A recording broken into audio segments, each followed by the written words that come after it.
Child, let's get into Harlem. I don't like Harlem. I'm going to tell y'all. I don't like Harlem. Okay?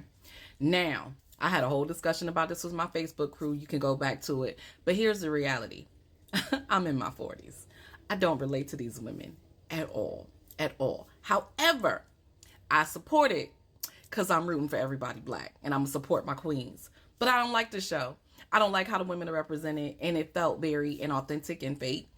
It almost felt like they was trying to make it like a Sex in the City. Like the first season I thought was pretty dope. And then I don't know what happened. I couldn't even finish the second season. And then I said, I'm going to try to get the third season to try. And then I found out this is the last one. I can't say I'm mad about that. Can we just go back to the chopping block and start all over? Real characters that women like me relate to. Now, here's what I will say. I have found out that women in their 30s, black women in their 30s, like this show. So maybe it's for you and not for me. And I'm all about black women's stories getting told, so we can talk about that. I want to talk about the relationships in Harlem because they all messy as AF. They all messy. And messy for no damn reason. Like, what is really going on here? Nobody can have a functional relationship. I had to talk about this relationship right here. I had to show y'all that. My man. From Queen Sugar. All the goods, right? Here's the thing. This was all her fault. This was all her fault. He was honest from jump. He told her he didn't want a relationship. She said she didn't want a relationship. And now she's like, this is 5 months later. Things have changed. But did y'all talk about the change? Did y'all talk about what you wanted? As far as he knew, you didn't want a relationship. He didn't want a relationship. That's where things left off. If they had changed, guess whose responsibility it is to talk about it? The person who changed or the person who felt it coming and said, you know what? I know I said in the beginning, I didn't really want a relationship, but now I actually want one. I want more. What can we do about that?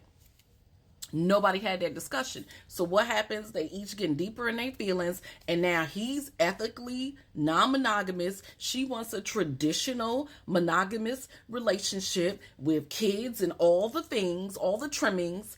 And he don't want that. Whose fault is it? It's hers. It's hers. He was honest. Here's the thing. And she's like, do we just have one honest? He actually was honest. You just didn't like his honesty. Hello, red flag alert on you, because you did not adhere to what he said. He told you. He told you. All right. The other one. All right. So let's talk about Angie.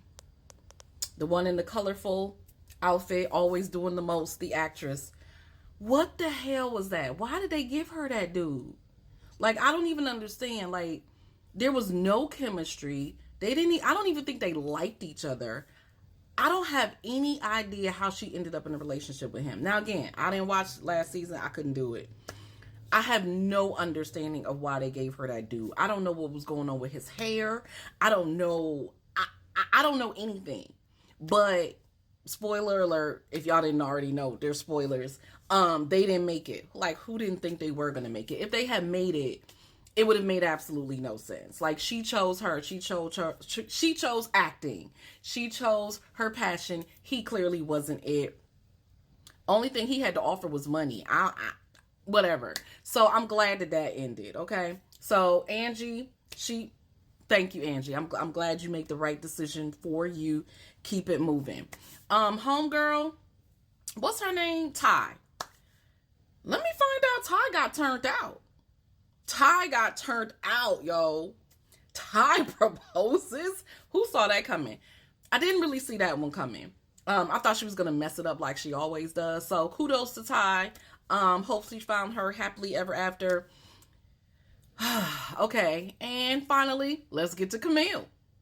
All right. So we all know Camille turned up pregnant. I don't know. I felt like that was so cliche. And I really feel bad for Portia. I really feel bad for Portia. She seemed like a cool woman.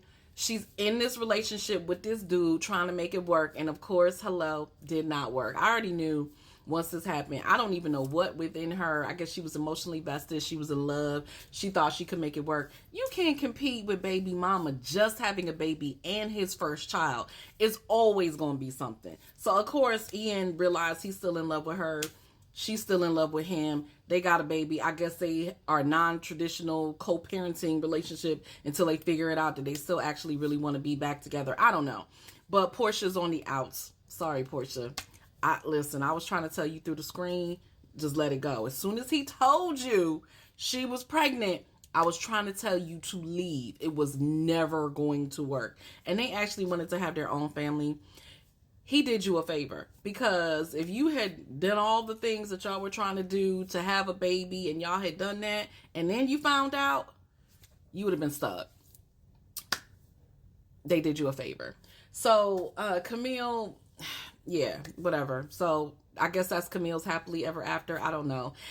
It felt really rushed. I did not know that this was the series finale, but again, that's because I don't know. But also, how you gonna have a whole, it ends in 6, they couldn't even give it 8. They couldn't give it 8 shows. Like, I felt like it could have been a little bit more. I liked when they found out about Quinn, right? And then she had to figure out what she wanted to do with this ethically non-monogamous. I thought that was pretty cool what they did there, right? I appreciate it for what it is. I appreciate that. I know that there's a lot of other women, even though I can't, who can relate to this. And I appreciate that these can become teachable moments, because these relationships were messy for no damn reason, and they didn't have to be. Every single one of these relationships didn't have to be messy if they actually communicated with each other.